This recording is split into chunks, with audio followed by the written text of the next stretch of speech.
जय जय श्री राधे। अहं हरे तव पादेकमूल दाशानुदासो भवितास्मि भूयः मनः स्मरेता सुपतेर्गुणांस्ते गृणीत वाक्कर्म करोतु कायः। शरणागत वत्सल श्री श्याम सुंदर ଓ ପ୍ରେମ ବିଳାସ ବିଭକ୍ତ ବିଗ୍ରହ ଶ୍ରୀ ରାଧାରାଣୀଙ୍କ ନିରତିଶୟ କୃପାକରୁଣାକୁ ପାଥେୟ କରି ଗୀତା ଚିନ୍ତନ ଚଞ୍ଚରିକାର ସମସ୍ତ ମହନୀୟ ସୁଧୀ ସମବୟଙ୍କୁ ଏ ଦାସୀର ଆଭମ ପ୍ରଣାମ। ପରମ ଭାଗବତ ବୈଷ୍ଣବ ଶିରୋମଣି ଶ୍ରୀ ଚକ୍ରବର୍ତ୍ତୀ ପାଦଙ୍କ ଶ୍ରୀ ଚରଣ କମଲେଷୁ ଦଣ୍ଡବତ ପ୍ରଣାମ ପୂର୍ବକ ଗୀତା କଥା ସତ୍ରର ଶ୍ରୀ ଗୋବର୍ଦ୍ଧନୀ ଅନନ୍ୟ ଭାବେ गौर गिरिधारी भजनानंदे आविष्ट श्री हरिनामैक जीवातु अशेष गोस्वामी ग्रंथ स्वादने प्रवीण दैनपूत मूर्ति श्री आचार्य पदंक श्री चरण कमलेशु दंडवत प्रणाम ज्ञापन पूर्वक ए अथम आज गीता कथा सारांश कहवाकू उद्यत हेउछि। ଯେଉଁମାନେ ଅଭିକମ୍ପ ଯୋଗ ସହିତ ଯୁକ୍ତ ହୋଇଥାନ୍ତି ତାଙ୍କର ଭଜନର ପ୍ରକାର ବା ଶୈଳୀକୁ ଭଗବାନ ପ୍ରକଟ କରି କହୁଛନ୍ତି, ଅହଂ ସର୍ବସ୍ୟ ପ୍ରଭବୋ ମତ୍ତଃ ସର୍ବଂ ପ୍ରବର୍ତ୍ତତେ ଇତି ମତ୍ୱା ଭଜନ୍ତି ମାମ୍ ବୁଧା ଭାବ ସମନ୍විତଃ। ମୋ ବାସୁଦେବ ହିଁ ସମସ୍ତ ଜଗତର ଉତ୍ପତ୍ତିର କାରଣ ଓ ମୋ ଦ୍ୱାରା ହିଁ ସମସ୍ତ ଜଗତ ପ୍ରବୃତ୍ତ ହେଉଛି। ଏପରି ବୁଝି ଶ୍ରଦ୍ଧାଯୁକ୍ତ ଓ ଭକ୍ତିଯୁକ୍ତ ବୁଦ୍ଧିମାନ ଭକ୍ତମାନେ ମୋତେ ଅର୍ଥାତ୍ ପରମେଶ୍ୱରଙ୍କୁ ହିଁ ନିରନ୍ତର ଭଜନ କରନ୍ତି। ଭାବର ଅନେକ ଲକ୍ଷଣ ଶାସ୍ତ୍ରରେ ପରିଦୃଷ୍ଟ ହୋଇଥାଏ।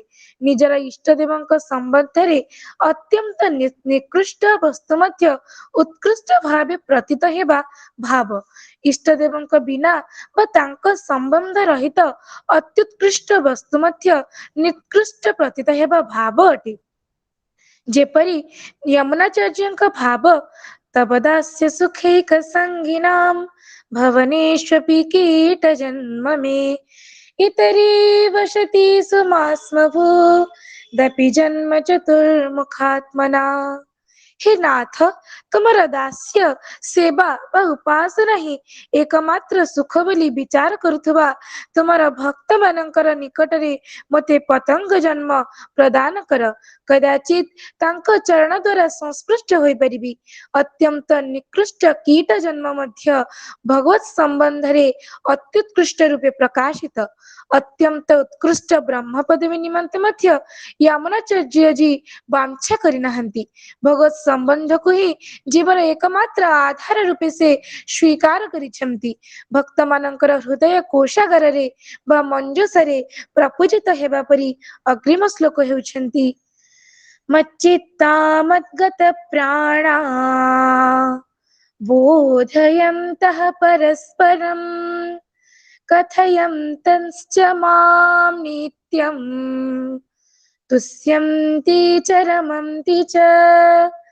ନିରନ୍ତର ମୋଠାରେ ମନ ଲଗାଇଥିବା ଓ ମୋଠାରେ ହିଁ ପ୍ରାଣ ଅର୍ପଣ କରିଦେଇଥିବା ଭକ୍ତମାନେ ମୋ ଭକ୍ତି ସମ୍ବନ୍ଧରେ ଚର୍ଚ୍ଚା କରି ମୋର ପ୍ରଭାବ ବିଷୟରେ ପରସ୍ପର ଆଲୋଚନା କରି ଏକ ଆରେକକୁ ବୋଧ କରାଇ ତଥା ମୋର ଗୁଣ ଓ ପ୍ରଭାବ ସହିତ ମୋ ବିଷୟରେ କଥାବାର୍ତ୍ତା କରି ହିଁ ନିରନ୍ତର ସନ୍ତୁଷ୍ଟ ହୁଅନ୍ତି ଓ ମୋଠାରେ ହିଁ ନିରନ୍ତର ରମଣ କରିଥାନ୍ତି।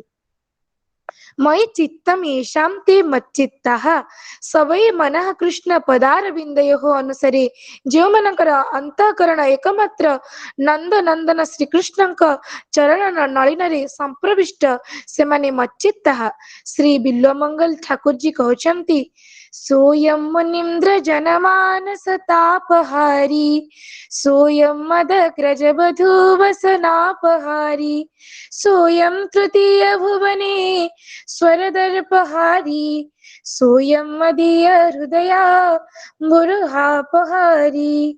विशिष्ट महर्षि मानकर मानसर संताप को जे हरण करिसेंती ब्रजबुध मानकर बसन को जे हरण करिसेंती स्वर्गर ईश्वर देवराज इंद्रंकर दर्प को जे हरण करिसेंती से ही मोर हृदय अंबुरुह को चित्त पद्म को मानस कमल को अपहरण कर नेछंती मयि गताः नाम स्थिताः प्राणाः येषां ते मद्गत प्राणाः अमुन्य धन्यानि दिनान्तराणि हरे त्वदालोकनमन्तरेण अनाथ बन्धु करुणैक सिंधु हाहंत कथम नयामि हे प्रभु हे नाथ तुमर संदर्शन बिना जो दिवस गुड़िक व्यतीत हो जाउछि सेठारे प्रत्येक पदरे मते अधन्यतार अनुभव हेउछि हे अनाथ बंधु हे करुणैक सिंधु ए अधन्य दिवस गुड़िक मु किपरि बा अतिबाहित करिबि जेपरि जल बिना मीन माने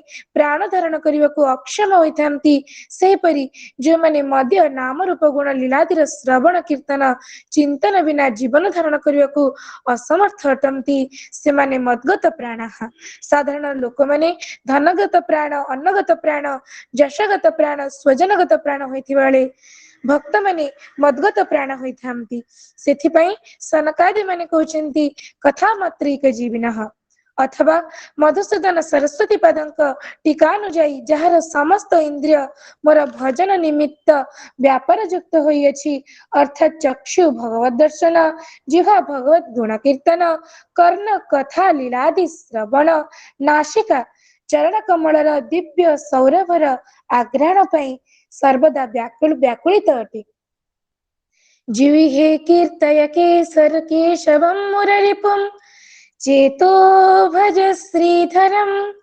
पाणिद्वन्द्व समर्चयाच्युत कथा श्रोत्रद्वय त्वं शृणु कृष्णं लोकय लोचनद्वय हरे गच्छाङ्घ्रिजुग्मालयं जिघ्रघ्राण मुकुन्द पादतुलसीं मुद्रन्नमाधुक्ष्यजम् पुनः मद्गत प्राणाः अर्थात मद भजनार्थ जीवनाः वंचिवर अर्थ व प्रयोजन भगवत भजन मद भजनाय एव जीवनम यस्यते भजनातिरिक्त अन्य कौनसी प्रयोजन भक्त मानकर न थाए निरंतर वाणी द्वारा स्तुति करी मन द्वारा भगवत स्वरूप स्मरण करी शरीर द्वारा सतत प्रणाम करी नयनरु विगलित हेउथिबा अश्रुधारा युक्त भक्त माने कदापि तृप्त हुअन्ति नहीं भक्तिः स्तुवन्त मनसा स्मरन्तः तन्वानमन्तो प्यनिसंग तृप्तः तृतीय विशेषण परस्परं बोधयन्तः परस्परं अवगमयन्तः अन्योन्यं कथयन्तः भगवानंकर विलक्षण ज्ञान बीर्य ऐश्वर्य को रूप गुण लावण्य को परस्पर को कही भक्त माने तुष्ट होइथांती परस्पर सहित आलोचना करिथांती पुनश्च कथयन्तः अर्थात निजठारु कनिष्ठ माननको शिष्य माननको उपदेश मध्य देइथांती भगवान महामधुर रूप गुण लीलार महोदधि अपार पारावार एहिपरि भगवानंकर दिव्य चरित्र लीला को आस्वादन करी तुष्यन्ति अर्थात संतुष्ट होइथांती और रमन्ति अर्थात प्रतिपदरे महान आनंद अनुभव करिथांती एहा द्वारा ही आमर समस्त प्रयोजन सिद्ध होइगला अन्य कोनसी प्राप्तव्य नहीं एहिपरि मनरे विचार करी अनुत्तम सुख को लाभ करिथांती भक्तागण अन्य प्रयोजन किछि नाही मन करी भगवान लीला कथा को व्याख्यान करी तुष्ट होइथांती और श्रोतागण भागवतंक मुखरु लीला कथा को श्रवण करी गदगद होइथांती नवधा भक्ति सर्वश्रेष्ठ अंगत्रय यथा श्रवण कीर्तन और स्मरण एही श्लोक रे प्रकट हेले मच्चित्तः मद्गत प्राणहरे स्मरण अंग बोधयन्तः कथयन्तः तुष्यन्ति और रमन्ति चरे कीर्तन और श्रवण अंग प्रतिपादित हेले शेषरे मु एति कही आमको श्री गीता कथामृत रे अवगाहन कराइबा निमंते श्री आचार्य पदंको निवेदन करुछि जय जय श्री राधे श्याम श्री गुरुदेव भगवान की जय दंडवत प्रणाम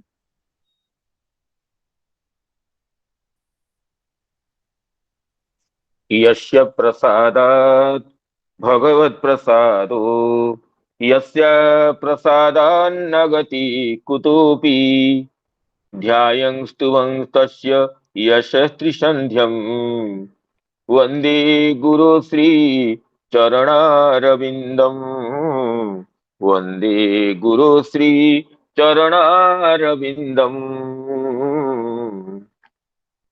हुल्यन्दी वरलोचनं नवघनं श्यामाभिरामाकृतिम् विश्वेशं कमलाविलासविलसत् पादारविन्दद्वयम् दैत्यारिं सकलेन्दुमण्डितमुखं चक्राब्जहस्तद्वयं वन्दे श्रीपुरुषोत्तमं प्रतिदिनं नीलाद्रिचूडामणिं वन्दे श्रीपुरुषोत्तमं प्रतिदिनं लक्ष्मीनिवासालयम् आजानुलम्बितभुजौ कनकावदातौ सङ्कीर्तनीकपितरौ कमलायताख्यौ विश्वम्भरो द्विजवरो युगधर्मपालो वन्दे जगत्प्रियकरो करुणावतारो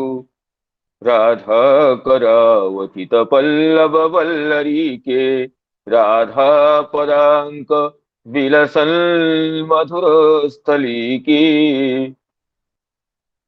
राधा यशो मुखरमत्त खगबलिके राधा विहार विपिने रमतां मनो मे राधा विहार विपिने रमतां मनो मे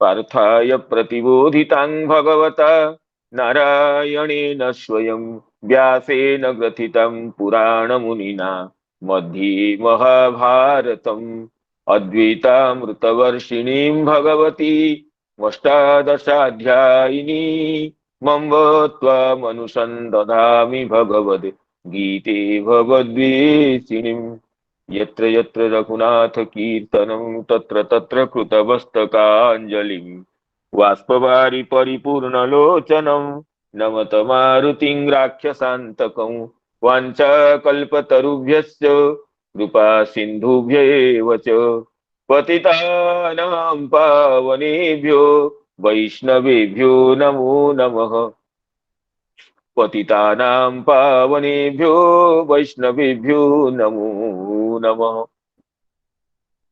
प्रातःकालीन श्रीमद् भगवद गीता सत्रे समवेत समस्त पूज्य वैष्णव वृंद गुरुजन वर्ग आचार्य वर्ग मातृवृंद स्निग्ध मित्र मंडली को विनम्र प्रणाम तथा अभिवंदन अभिवादन विज्ञापन करुछि।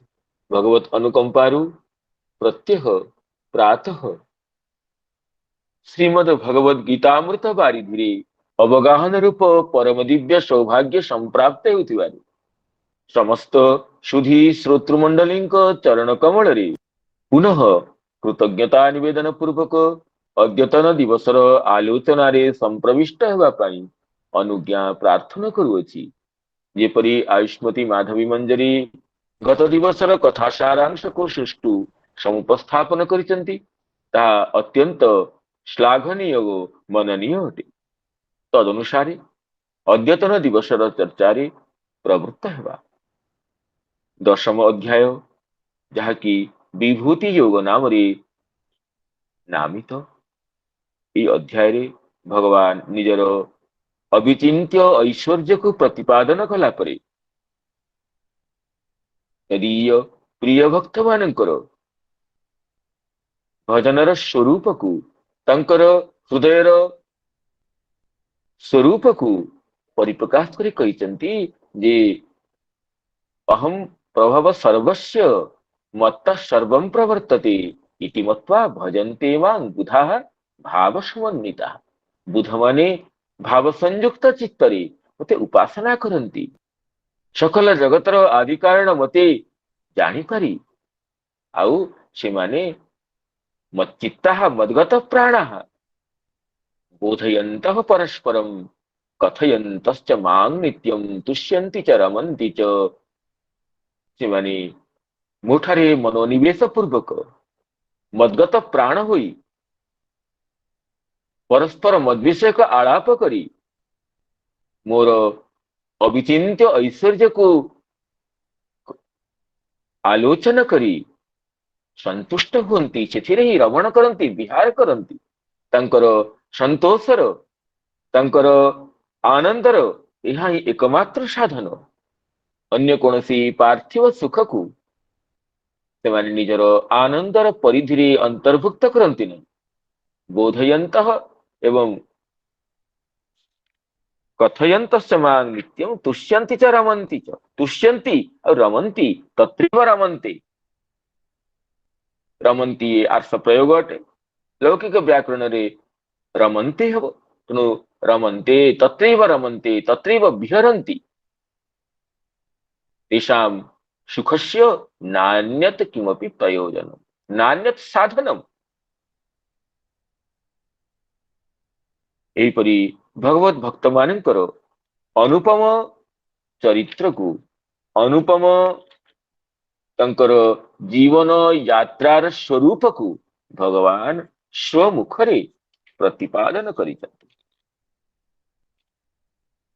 तापरे भगवान कहउचंती तेषां सतत युक्तानां भजतां प्रीतिपूर्वकं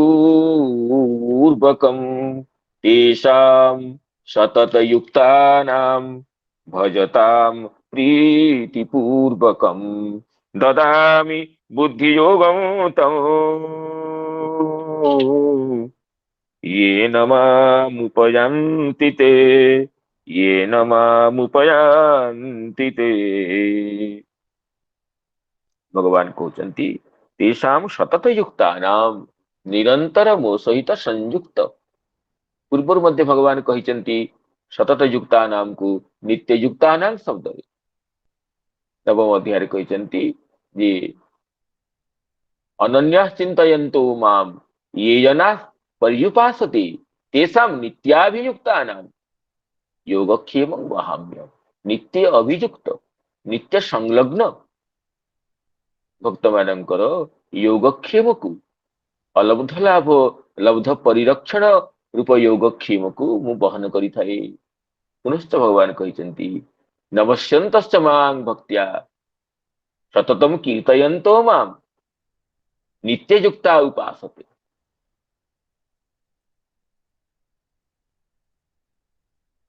सततम कीर्तयन्तो मां नित्ययुक्ता उपासते नित्ययुक्त होई मोर उपासना करंती सततम कीर्तयन्तो मां नमस्यन्तः दृढ़व्रता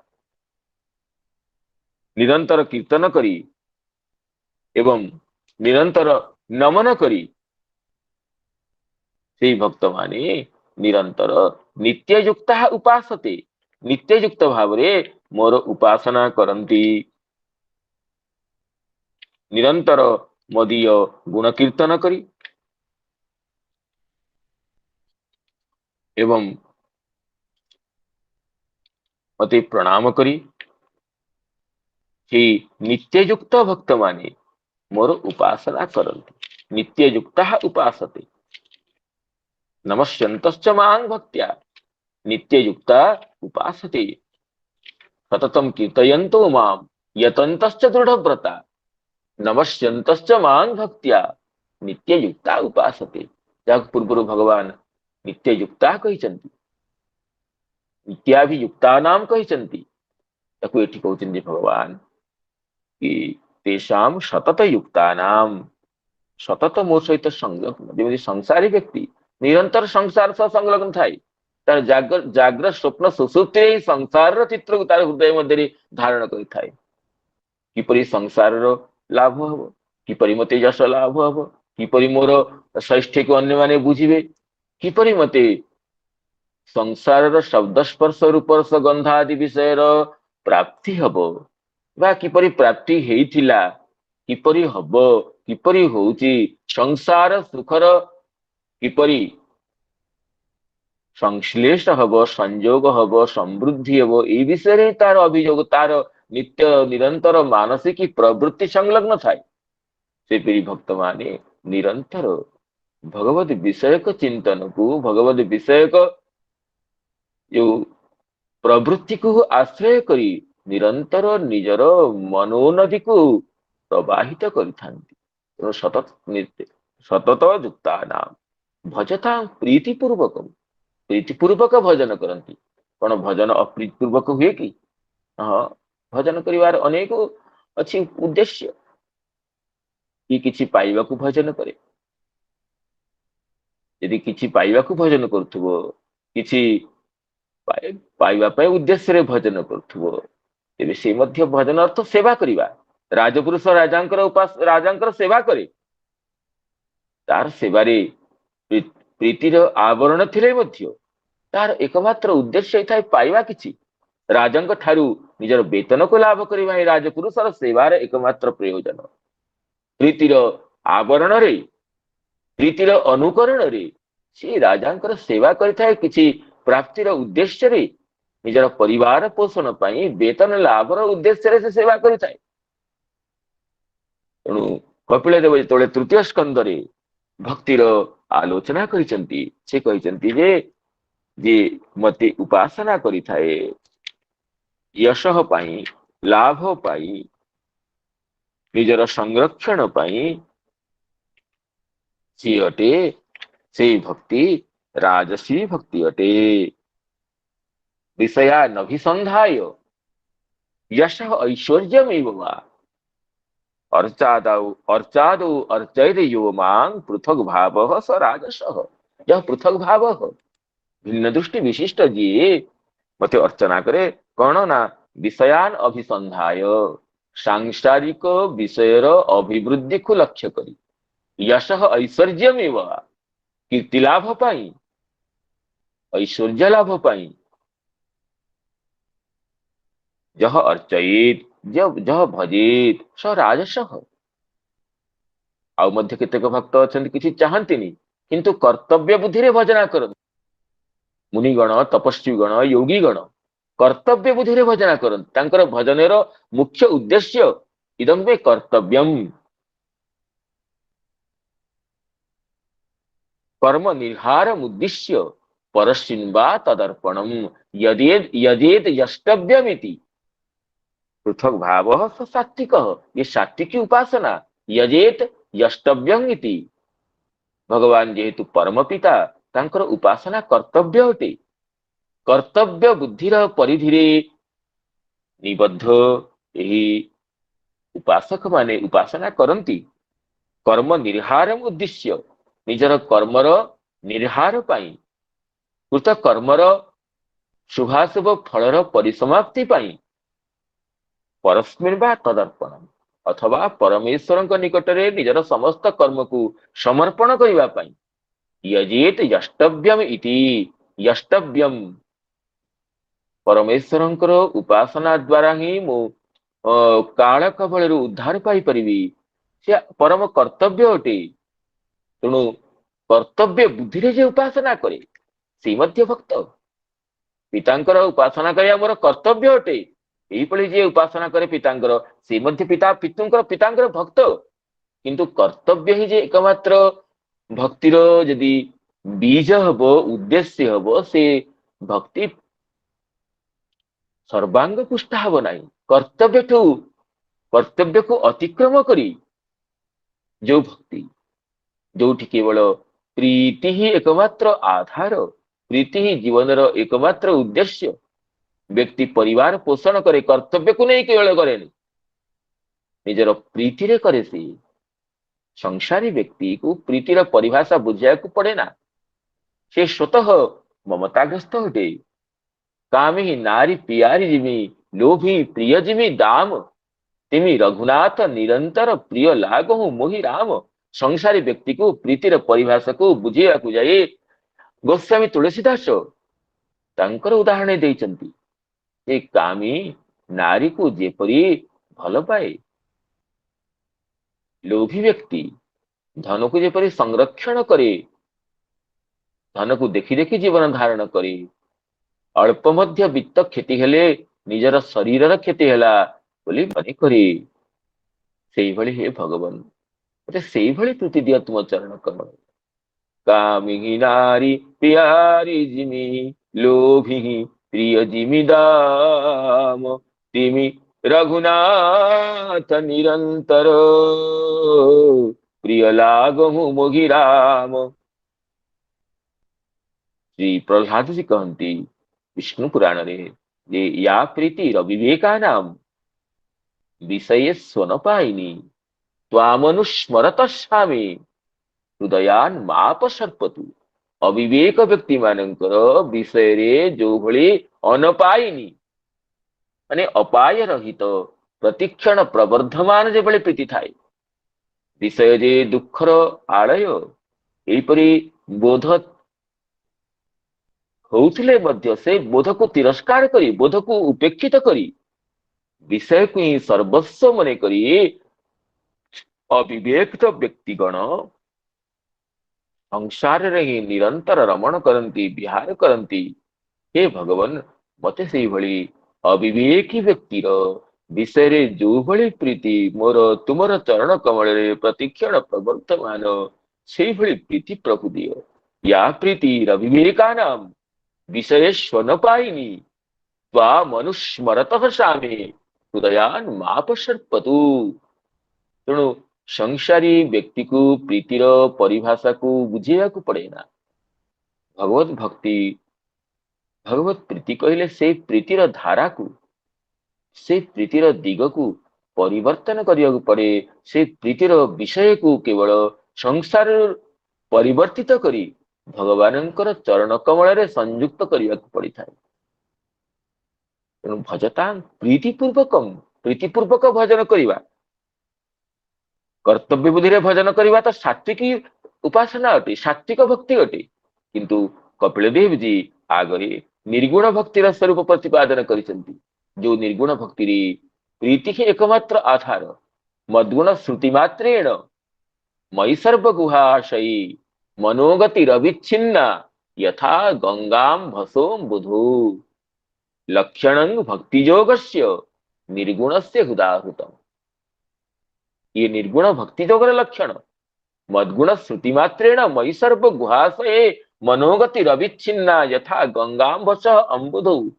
भगवती भागीरथी धारा सुदूर गंगोत्री प्रवाहित हुई निरंतर समुद्र दिगरे प्रवाहित समस्त बाधा विघ्न को अतिक्रम करी प्रवाहित तीव्र बेगर प्रवाहित एभली मोर गुण श्रवण मात्र रे काल विलंब को अपेक्षा न करी जार चित्त मोठारे प्रविष्ट हो जाए सी होची निर्गुण भक्ति। से निर्गुण भक्तिर उदाहरण जे एथिरे निर्गुण भक्ति रे प्रीति ही एकमात्र आधार। एथिरे किछि पाइबार इच्छा नहीं कि कर्तव्य बुद्धिर बंधन नहीं केवल निजर प्रीति हृदय प्रेम हृदय जो औत्कंठ यह ही भक्ति रे प्रवृत्त कराई थाए। तेणु से परम सुख लाभ करि थाए। कर्तव्य बुद्धि रे भजन करि पारे नियमितता थाई पारे नैयत्य थाई पारे किंतु रसाभिव्यक्ति हृदय उल्लास हृदय जो आनंदर परिपाक न थाए कर्तव्यर परिधि रे सीमाभुक्त भक्ति रे रसाभिव्यक्ति न थाए किंतु भजतान प्रीतिपूर्वक एठी भक्त अमृत पान परी परम सुख रे भगवान भजन करि थाए। तेणु कुलशेखर जी कहती जे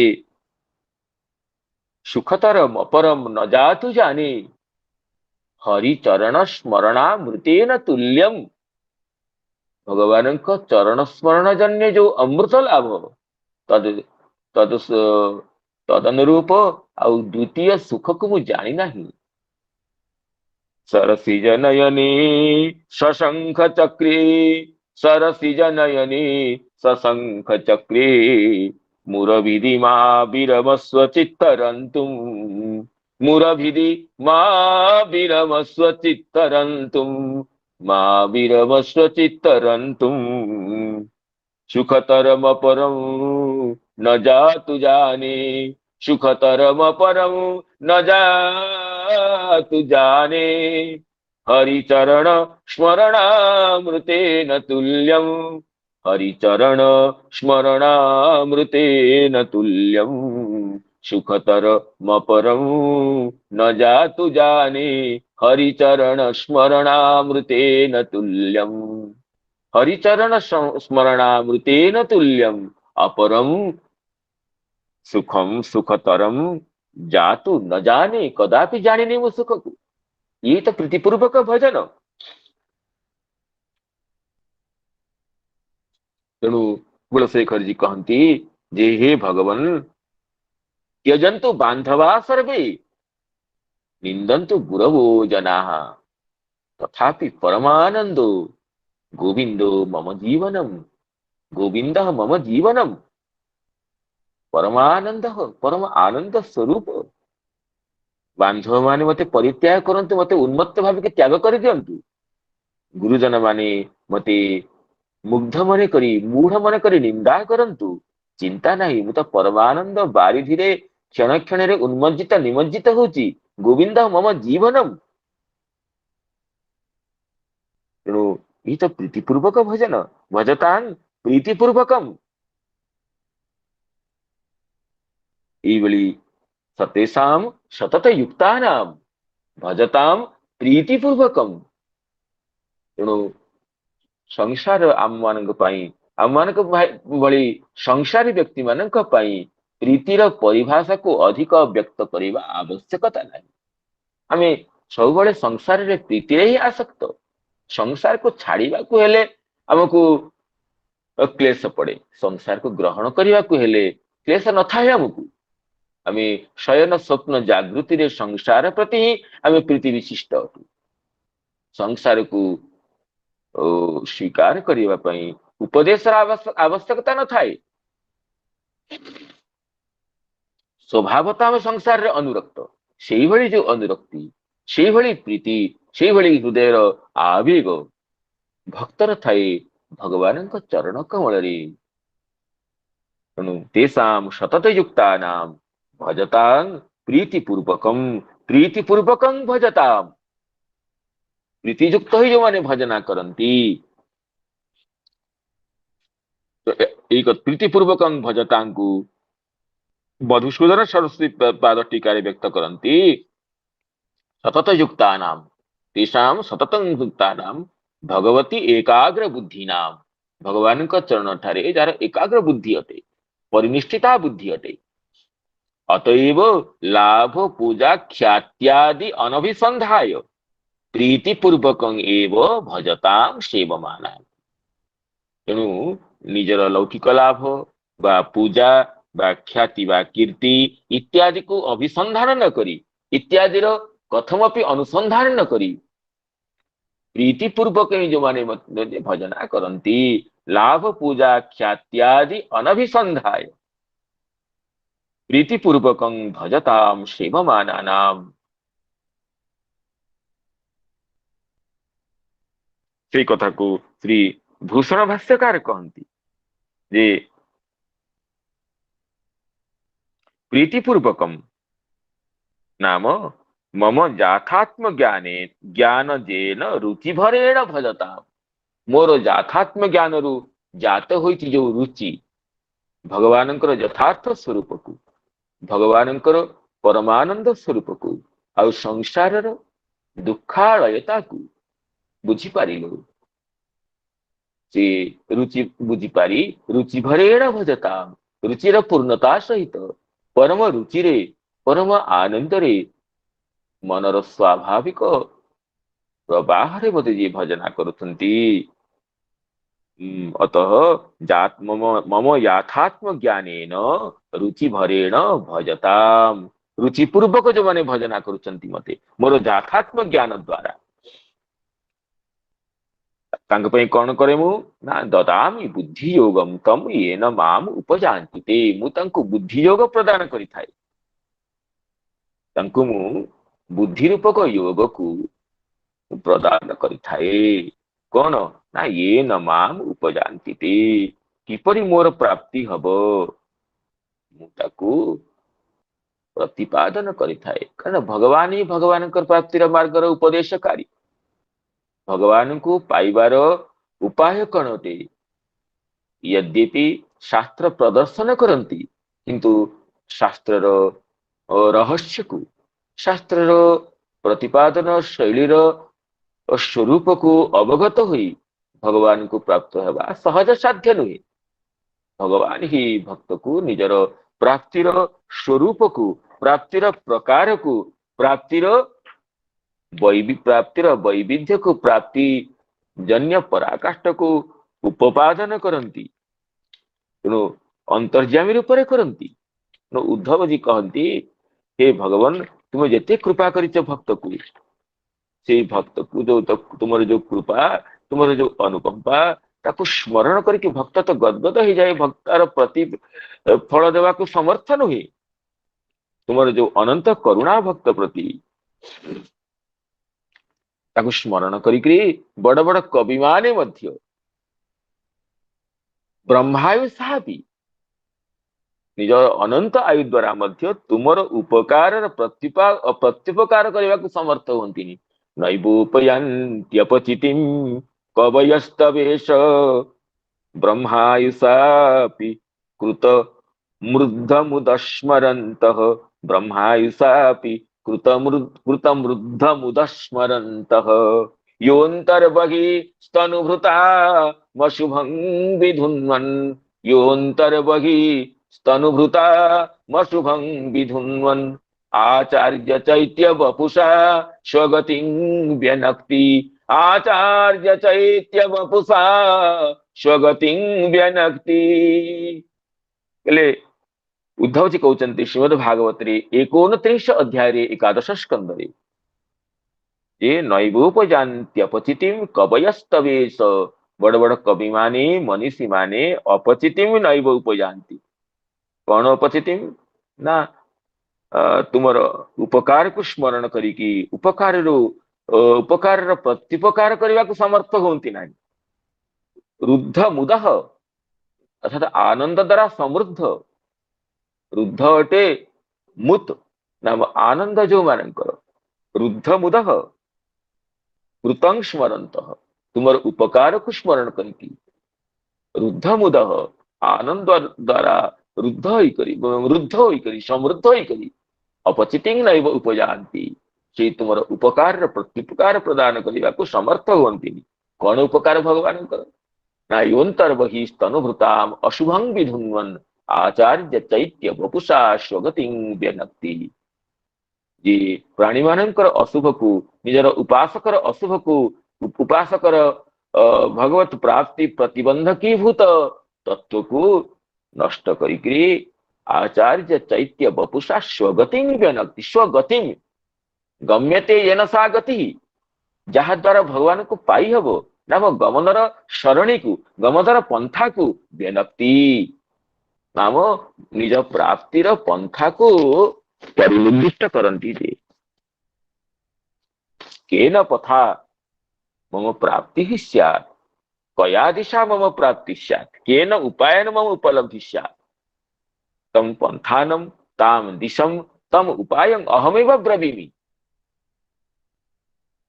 और रूपरे ना आचार्य चैत्य वपुषा आचार्य रूपरे और चैत्य रूपरे ना अंतर्जामी रूपरे आचार्य रूपरे मु कहे गुरु रूपरे प्रतिपादन करे गुरु रूपरे उपदेश दिए आउ सर्वथा अंतर्जामी रूपरे गुरु तो प्रतिपदरे कहबेनी अंतर्जामी रूपरे हृदय प्रकटित होई तांकु मु सद सद निर्णय प्रतिपादन पूर्वक मु ताकु मोर प्राप्तिर मार्ग रे ताकु अग्रेसर कराई थाए तो अंतर्जामी परम गुरु तेणु बिल्वमंगलाचार्य कहती जे शिक्षा गुरुश्च भगवान शिक्षिपिच्छ मौलिः चिंतामणिर् जयति सोम गिरिर् गुरुर्मे शिक्षा गुरुश्च भगवान शिक्षिपिच्छ मौलि जत्पाद कल्प तरुपल्लव शेखरेषु लीला स्वयंवर रसम लभते जयश्री तेणु शिक्षा गुरु मोर किए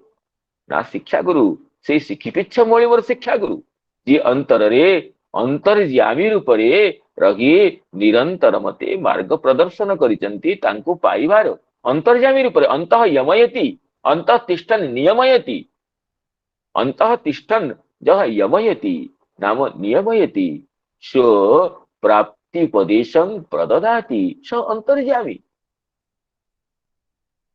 ଅନ୍ତର୍ଯାମୀ ରୂପରେ ରହି ମୋର ପ୍ରାପ୍ତିର ଉପାୟକୁ ସେ ବଟାନ୍ତି। यद्यपि अंतर्यामी रूपे भगवान समस्त हृदय विराजित मूर्ख पंडित भक्त अभक्त आस्तिक नास्तिक समस्त हृदय किंतु अंतर्यामी जो प्रेरणा को अंतर्यामी उपदेश को समस्ते ग्रहण करने को समर्थ नुहंती। अंतर्यामी निकट रही से भागवत सत्ता को अनुभव करती जहाँ दशम स्कंदरे श्रीमद् भागवते कहती हृदिस्थो पेति दूरस्थ कर्म विक्षिप्त चित्त शाम जो मानकर चित्त विविध कर्म द्वारा विक्षिप्त अटे हृदिस्थो अति दूरस्थ हृदय थिले मध्य दूरस्थ अट किंतु कहा निकटवर्ती अट ना गुणवृत्ति भी अग्राही हो प्यंत्युपेत गुणात्मना तुम्हें गुणवृत्ति द्वारा अग्राह्य हेले मध्य गुणात्मनाम तुमर गुण को जे निजर आत्मा धारण करी तुमर सौशील्य को तुमर सौरूप्य को तुमर सौकुमार्य को तुमर सौंदर्य को जी हृदय धारण करी तुमर गुण को दिव्य गुणावली को एकमात्र पाथेय करी निजर जीवन पथरे जे अवलंबन करी से गुणात्म भक्त मान अंत्युपेत अंति उपेत निकट प्रतिभात होता अंतर्जामी रूप थिले मध्य हृदय रे तुम्हें समस्त निजर सत्ता को निजर उपदेष्टृत्व को प्रतिपादन करि न था कारण अति दूरस्थ हृदय हृदयस्थ पेति दूरस्थ कर्म विक्षिप्त चेतसाम कर्म द्वारा विविध कर्मर वासना द्वारा विविध कर्म प्रवृत्तिर जो क्षण क्षण एधमाना प्रवृत्ति द्वारा जो मानकर चित्त विक्षिप्त होती दूरस्थ हृदिस्थो पेति दूरस्थ तेणु अंतर्जामी रूप में भगवान तो प्रत्येक हृदय मंदिर विराजमान किंतु अंतर्जामी से जो निवेदन को से उपदेश को से शिष्य प्रति जो तांकर आवेग को समस्ते उपलब्धि करि पारंतिनी जे तांकर चरण रे शरणापन्न अटे अंतर्जामी भाव को भाषा को बुझिया पाई जे उद्ग्रीव अटे से ही बुझी पारि थाए तेणु भगवान कहते ददामि बुद्धि योगम तम ये न माम उपजानती ते जहाँ उद्धव जी कहले जे चैत्य बपुषा योन्तर बहिस्तनुभृताम अशुभं विधुन्वन बाहरी आचार्य रूपरे और अंतर रे अंतर्जामी रूपरे चैत्य रूपरे नाम चैत्य बपुषा अंतर रे चिति को आश्रय करथिबा ज्ञान को आश्रय करथि ज्ञान रूपरे ज्ञानाधिकरण रूपरे अंतर्जामी रूपरे जे कि स्वगति व्यनक्ति निजर गति को निजर प्राप्तिर मार्ग को जे कहउछन नैवोपयन्त्यपचितिं कवयस्तवेश ब्रह्मायुषापि कृत मूर्धस्मरन्तः योऽन्तर्बहि स्तनुभृता मशुभं विधुन्वन् आचार्य चैत्य वपुषा स्वगतिं व्यनक्ति आचार्य चैत्य वपुषा स्वगतिं व्यनक्ति श्री चैतन्य चरितामृत रे कहंती कृष्णदास कविराज गोस्वामी पाद विचार करिया जबे भजे कृष्ण पाए से बुद्धि देन तारे जाते कृष्ण पाए विचार करी भजन कले से विचार करी भजना करे को मार्ग रे गले मते भगवत प्राप्ति हबो एवं से विचार को से बुद्धि को ताकू भगवान ही दियंती जेन मांग उपजानती ते विचार करिया जबे भजे कृष्ण पाए से बुद्धि देन तारे याते कृष्ण पाए वैराग्य भक्त्यात्म जयानुभाव विज्ञान वैराग्य भक्त्यात्म जयानु भावित ज्ञानाय विद्या गुरवे नमो नमः। विद्या गुरवे कहते भागवत रे। आपण विद्यार गुरु अटंती, भक्त को आपण विद्या प्रदान करती। जो विद्या द्वारा से आपण को पाइब से भली विद्या आपण भक्त को प्रदान करती। से विद्या को पाथेय करी भक्त निजर मार्ग रे अग्रसर होता है। विद्या गुरवे नमो नमः। विद्यार आपण गुरु स्वरूप अटंती। विद्या गुरवे नमो नमः। विद्यार आपण गुरु अटंती। विद्या गुरवे नमो नमः। तेणु वैराग्य भक्त्यात्मनुभावित ज्ञानाय विद्या गुरवे नमो नमः। ऋषिगण कहते बराहदेव स्तुति करते नमो नमस्ते खिल मंत्र देवता द्रव्याय सर्वक्रतवे क्रियात्मने वैराग्य भक्त्यात्मदयानुभावित ज्ञानाय विद्या गुरवे नमो नमः। आपण भक्तर हृदय रे जो परा विद्या को प्रदान करती तार आपण ही गुरु अटंती। मत्स्यदेव कहती नवम स्कंदरे जे आपण अंतर्जामी पर जो भली कृपा करती से भली कृपा अनंत गुरु मिशी मध्य करि परिबे नाही। अनंत गुरु जे आपण ही गुरु अटंती। आपण गुरु पर जो कृपा करती से भली कृपा कि अन्य समस्त को देवता करि परिबे नाही, को गुरु मध्य करि परिबे नाही। न जत प्रसादा युत भागलेश मन्ये च देवा गुरवो जनाश्वयम् कर्तुम समेता प्रभवन्ति पुंसा कर्तुम समेता प्रभवन्ति पुंस स्तमीश्वरं त्वां शरणं प्रपद्ये न जत प्रसादायुत भागलेशम। जार प्रसादर अयुत भागर लेश मात्र करबाकू अन्ये च देवा गुरवो जनाश्रयम। कौन सी अन्य देवता माने गुरु माने मध्य करबाकू समर्थ न। भगवान को प्रसाद हेले से प्रसाद को गुरु अभिव्यक्त करिवे। यदि भगवत प्रसाद है नहीं गुरु मध्य श्री हृदयर शिष्यर हृदयर कालुष्य को कालिमा को दूर करने को समर्थ होती नहीं, करती नहीं। कर्तुम समेता प्रभवंती। समस्त देवता माने गुरु माने समेत ही मध्य करि परिबेनी। रजत प्रसादायुत भागलेशम। कहीं मत्स्य सत्यव्रत राजा कहते अचक्षुरंधस्य यथाग्रणीकृत तथा जनस्या विदुषो अबुधो गुरु। जदि जड़े अंध व्यक्तिर मार्गदर्शक आउ जड़े अंध हम जेबे गमन यात्रा जेपरी हम गमनर प्रक्रिया जेपरी हम से भली देख जनस्य अविदुष अबुध गुरु। व्यक्ति तो निजे अज्ञ अटे आउ जने आउ जने अज्ञ को गुरु भली स्वीकार कर नौची ते तार पारमार्थिक यात्रा किपरि हम। अचक्षुरंधस्य यथाग्रणीकृत तथा जनस्या विदुषो बुधो गुरु त्वमर्क दृक् सर्वदृशां समीक्षण वृतो गुरुर्न स्वगतिं बुभुत्सताम्। तुमको मुई गुरु रूप प्रभु स्वीकार करछे मते आपण ही निजर पद को बुझांतु विवृण समूह सिंध्यर्थ दीपेर भगवन बचो भी ग्रंथिनी हृदयान विवृण समूह। हे प्रभु आपण ही निजर अर्थ प्रकाशक वचन द्वारा मोर हृदय अंधकार को दूर करके निजर ओकह विवृणु निजर आवास स्थल को निजर स्थान को निजर धाम को प्रकाश करंतु। तेणु भगवान ही भक्त को प्रतिपादन करती बुझाती निजर पाइबार मार्ग किपरि तार पाइबार शैली किपरि अंतर्जामी रूप बुझाती आचार्य रूप बुझाती गुरु रूप बुझाती शास्त्र रूप बुझाती। तो भगवान कहते अहम ददामि बुद्धि योगम तम येन माम उपजान्ति ते तेषां सतत युक्तानां भजतां प्रीति पूर्वकं ददामि बुद्धि योगम तम येन माम उपयान्ति ते येन माम उपयान्ति ते।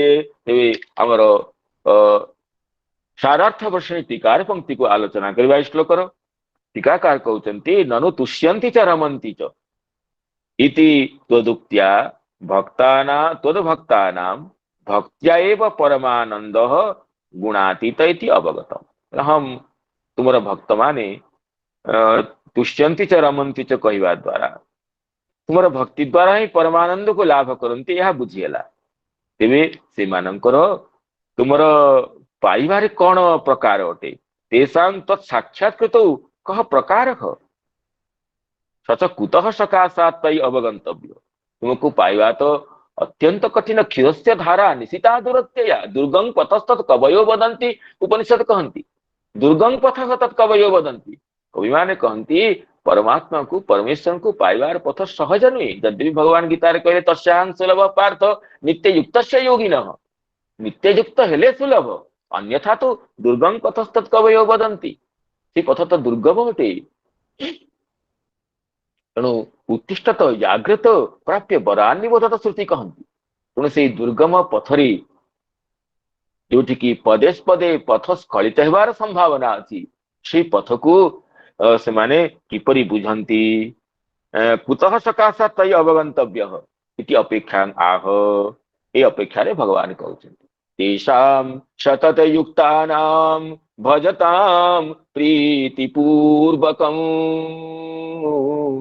भजतां प्रीतिपूर्वकम् ददामि बुद्धियोगं तं येन मामुपयान्ति ते। सतत युक्तानां नित्यम एवं मत संयोग आकांक्षिणां। सतत युक्तानां जाए जो क प्रत्यय आशंसायां भूतवच्च अभिलाष अर्थ रे भविष्यत काल रे भूत भली प्रयोग होता है। यही पाणिनीय सूत्र अनुसार श्री चक्रवर्ती पाद कहते एठी नित्य युक्तानां नित्य योगम अभिलषताम् भगवता सह मम नित्य योग कदा सेत्स्यति इति अभिलषताम्। आशंसायां भूतवच्च सूत्र रे एठी भविष्यत काल रे भूत भूत काल रो एठी त प्रत्यय हिची यह तांकर तात्पर्य। नित्य योगम आकांक्षिणाम तंग बुद्धि योगम ददामि। सेही बुद्धि योग को प्रदान करिथाय। को बुद्धि योग ना जहाँ द्वारा मते पाइबे कौन से ना तेसाम हृदवृत्तिषु अहमेव उद्भावयामि। तांकर हृदयर वृत्ति रे मोहि प्रकटित करिथाए उद्भूत करिथाए। ये भगवान तो भगवान को तो ग्रंथ नहीं करी कहया को पड़ेनी, से अंतरात्मा रे प्रकाशित होती।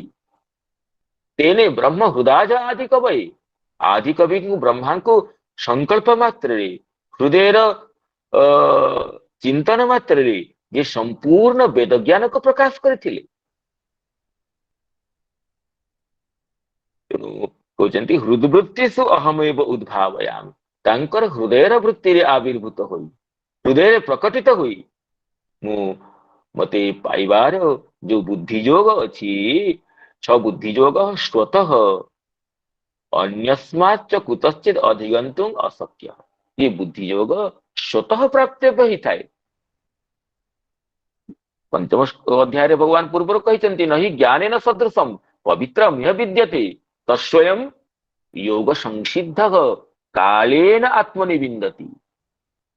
ये जो परम ज्ञान मत ये ज्ञान परम पवित्रतम ज्ञान को ये बाहर पा जाए पाए कि तत्स्वयं योग संसिद्ध कालेन विन्दति आत्मनि विन्दति। यथा समय रे पाई थाए एवं निजर अंतरात्मा रे उपलब्ध करि थाए। तत्स्वयं योग संसिद्ध कालेन आत्मनि विन्दति कालेन विन्दति और आत्मनि विन्दति। कालात् पूर्वं न विन्दति और आत्मनि विन्दति न तो बहि विन्दति। से निजर हृदय रे पाई थाए यथा समय रे पाई थाए। तेणु एठी को चक्रवर्ती पाद कहउचंती जे स्वतः अन्यस्माच्च कुतश्चित् अपि अधिगन्तुम् अशक्य। अन्य कौनसी साधन रे अन्य कौनसी उपाय रे अन्य कौनसी मार्गरु ए उपाय पाइबार जो पाई हुए ना। किंतु कहउचंती मदेक देयः तदेक ग्राह्य इति भावः। ए मते पाइबार जो मार्ग मते प्राप्तिर जो उपाय से मदेक देय मो द्वारा ही ता एकमात्र देय होता है। अहमेव एक एव देय मया एव एकमात्रम देय जह उपाय मते पाइबार उपाय मो द्वारा ही देय अटे।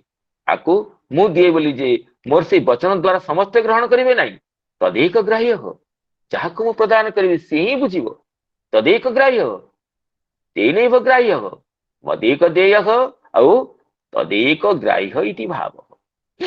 मो द्वारा ताहा देय घटे आ ता द्वारा ताहा ग्राह्य घटे। जहाकू चतुर्थ स्कंदरे अष्टाविंश अध्याये देवर्षि नारद कहती साक्षात भगवतोक्तेन गुरुणा हरिणा नृप विशुद्ध ज्ञान दीपेन स्फुरता विश्वतो मुखम। साक्षात भगवान गुरु रूपरे तांक हृदय प्रतिपादन करती। कौन तार फल कौन ना जेन माम उपजानती ते जहा द्वारा मते प्राप्त हुवंती। जेन माम उपजानती उपनाम निकटम जानती प्राप्नुवन्ति मो निकटरे मते प्राप्त हुवन्ति। मय्येव मनाध्वच्च मयि बुद्धि निवेशय निवसिष्यसि मज्जेव अत ऊर्ध्वं न संशय पूर्वर कहिसंति। तेणु कहते जेन माम उपजानती श्री भूषण भाष्यकार कहते तद बुद्धि तथाहं उद्भावयामि यथा अनंत गुण विभूति माम गृहीत्वा उपास्य च प्राप्नुवन्ति इति। तार से भली बुद्धि की मु प्रकटित करिथाए उद्भावित करिथाए जेमिति अनंत गुणयुक्त अनंत कल्याण गुणगण बारिधि विशिष्ट अनंत वैभव विशिष्ट मते से माम गृहीत्वा मते से उपलब्ध होई अनंत गुण विभूति मां गृहीत्वा अनंत गुण विभूति भावरे मते ग्रहण करी मते अवबुद्ध होई उपास्य च प्राप्नुवन्ति उपासना करी से प्राप्त होइथाय। तेणु येन मां प्राप्नुवन्ति नाम जेन मां उपजान्ति मां उपलभन्ते साक्षात मत निकटं प्राप्नुवन्ति मते जेपरि से पांति मोर पाइबार जो शैली पाइबार जो मार्ग मते पाइबार जो पंथा ताकू मु सेमानक हृदय वृत्ति रे रही आविर्भूत कराई थाए।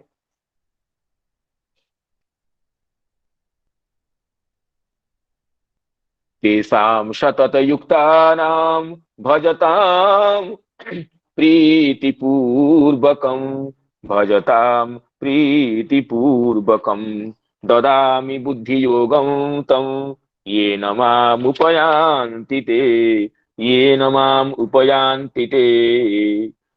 श्री मधुसूदन सरस्वती पाद कहते येन बुद्धि योगेन माम ईश्वरम आत्मत्वेन उपयान्ति जे मच्चित्तत्वादि प्रकारे मांग भजन्ते ते जो माने मच्चित्त होइकरी मद्गत प्राण होइकरी पूर्व श्लोक जहाँ कहले मते भजना करंती से माने माम ईश्वरम आत्मत्वेन उपयान्ति ईश्वर मते निजर आत्मा भावरे निजर अत्यंत प्रेष्ठ भावरे मते प्राप्त हुवंती तांको मोर पाइबार मार्ग को मुहि अंतर्यामी रूपरे मुहि तांकर चैत्य गुरु रूपरे हृदय रे उद्भावित करिथाए हृदय रे परिप्रकाशित करिथाए।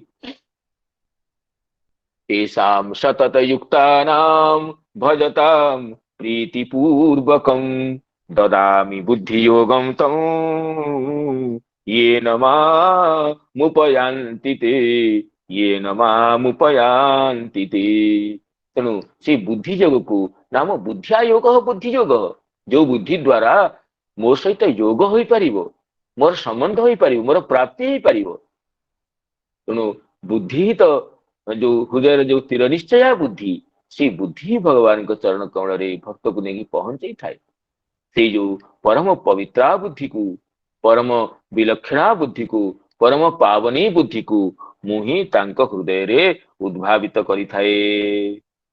एवं यह प्रतिपादन कले जे अतत जे सतत युक्त आ प्रीतिपूर्वक भजनशील भक्त मानकर हृदय रे मु बुद्धि योग को प्रदान करिथाए तं बुद्धि योगम नाम निर्दिष्टम कंचन बुद्धि योगम येन माम उपयान्ति जो बुद्धि योग द्वारा से मते प्राप्त होई परिवो मते उपलब्ध होई परिवो मोर सौंदर्य को मोर लीला वैदग्ध्य को जे आस्वादन करि परिवो एभली बुद्धि योग प्रदान करिथाए।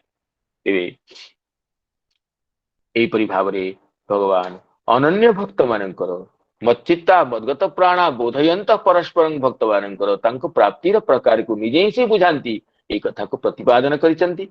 आ समय सीमा को अब अनुभव करी आज विचार को आलोचना को एटी उपसंहार करिबा संजात त्रुटि विच्युति प्रमाद आदि दोष पाई क्षमा प्रार्थना पूर्वक सुधीगणक चरण रे निजर वाणी को उपसंहृत करुचे। आगामी दिवस रे पुनः आलोचनार अपेक्षा रे जय जगन्नाथ जय भगवती गीता माता की जय। जय जय।